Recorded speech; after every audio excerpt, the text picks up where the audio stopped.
Adults में खांसी की एक बहुत अहम वजह गर्ड यानी मैदे में तेजाबियत की वजह से खुराक का पीछे की तरफ आना है। इस बात को पहले भी मैं बहुत डिटेल से डिस्कस कर चुकी हूँ कि जब वो खुराक की नाली से पीछे की तरफ आती है खुराक, तो उसकी वजह से मुसलसल खांसी शुरू हो जाती है और अक्सर लोग जो हैं इस खांसी के एग्रेसिव होने की वजह से, मुसलसल होने की वजह से अस्थमा का भी शिकार हो जाते हैं।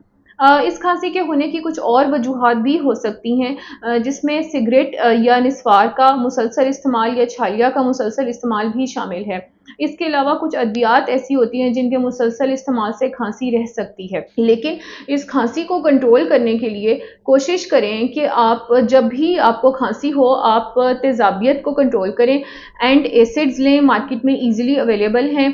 और उसके अलावा रात को सोने से 4 से 5 घंटे पहले खाना खा लें, ताकि रात के वक़्त आपको तेज़ाबियत की शिकायत ना हो। अगर आप रात को फ़ौरन खाना खाते ही लेट जाएँगे, तो मैदे में तेज़ाबियत की वजह से भी आपको खांसी आती है और आप पूरी रात खाँस-खाँस के गुज़ारते हैं और इसका आपके जिस्म के मुख्तलिफ़ अज़ा पे असर पड़ता है। आपके दिल पे असरअंदाज़ होती है, इसके अलावा ये आपके मसाने पर असरअंदाज़ होती है।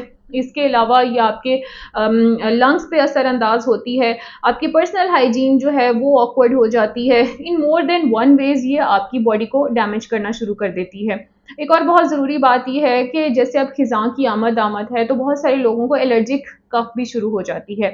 एलर्जिक अस्थमा से बेसिकली जो कफ़ होती है, उसको मैं एलर्जिक कफ़ के आपको बताऊँगी कि ऐसे लोग जिनको एलर्जिक अस्थमा होता है, वो उन्हें मुसलसल खांसी रहती है। जैसे ही खिज़ां शुरू होगा, इनको मुसलसल खांसी शुरू हो जाएगी। थोड़ी-थोड़ी खांसी रहती है, फिर ये खांसी मौसमी सरमा में बढ़ जाती है।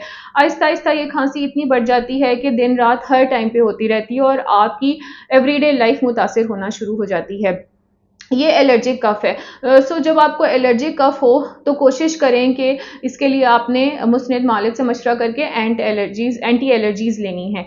अच्छा, एक तो आपको मैंने शुरू में बताया कि एंटी एसिड्स जो हैं, वो काफ़ी हद तक आपके उसको कफ़ को कंट्रोल करते हैं। सेकेंडली, जब आपको एलर्जिक अस्थमा हो जिसमें मुसलसल खांसी होती है, उसमें आपको एंटी एलर्जीज़ बहुत मददगार साबित होंगी।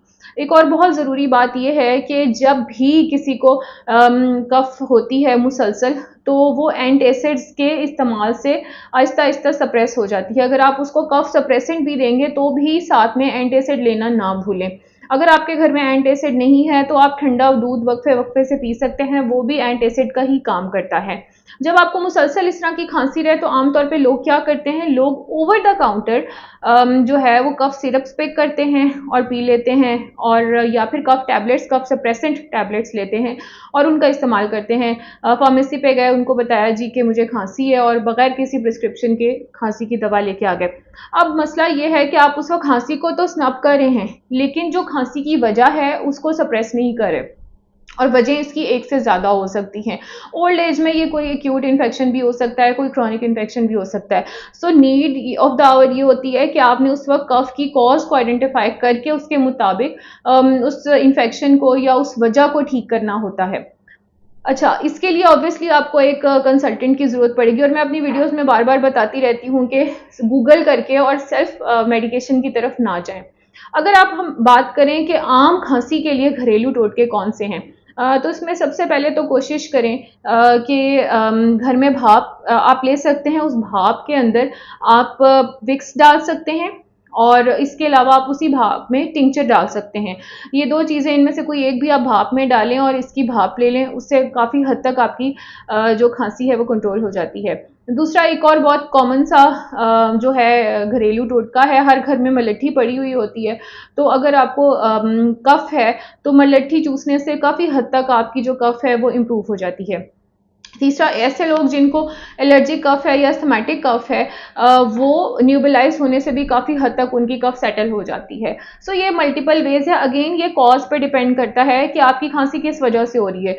अच्छा, अगेन अगर आपको मैदे में तेज़ाबियत की वजह से खांसी है, तो आपको एंटासिड लेने से भी खांसी रिलीव हो जाएगी। अगेन जैसे कि मैंने आपको शुरू में बताया कि उसकी वजह क्या है, उसको पहले डिग आउट करें और उस वजह के मुताबिक उसकी ट्रीटमेंट दी जाती है। एक और बहुत ज़रूरी बात, अब जैसे खिज़ां की आमद है, तो इस मौसम के साथ ही शुरू में ही चेस्ट इन्फेक्शन शुरू हो जाते हैं, कफ शुरू हो जाती है, फिर आगे सर्दियाँ आ जाती हैं, वही चेस्ट इन्फेक्शन बहुत ज़्यादा एग्रेसिव हो जाते हैं, बढ़ जाते हैं।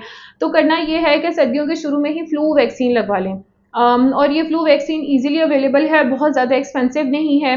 और आप ये इसको अपने डॉक्टर से मशवरे के बाद लगवा लें। उस फ्लू वैक्सीन का फ़ायदा ये होता है कि आपकी सर्दियाँ बहुत आराम से गुजर जाती हैं। स्पेशली ऐसे लोग जो बुज़ुर्ग हज़रात हैं, ऐसे बच्चे जो बहुत छोटे हैं, नौमौलूद हैं, जिनको सर्दियों में बहुत ज़्यादा इन्फेक्शन होने का रिस्क है, हाई रिस्क पे हैं, और ऐसे लोग जो अस्थमा जिनको बहुत ट्रिगर होता है सर्दियों में, ये 3 तरह के लोग अगर ये फ्लू वैक्सीन ले लें तो बहुत ज़्यादा फ़र्क पड़ता है, उनकी डिज़ीज़ पे बहुत कंट्रोल्ड रहता है। इनफैक्ट कुछ लोगों को तो बिल्कुल ही नहीं होता। तो ये कुछ बातें हैं जिनको आप फॉलो करके काफ़ी हद तक अपनी खांसी को सेटल कर सकते हैं।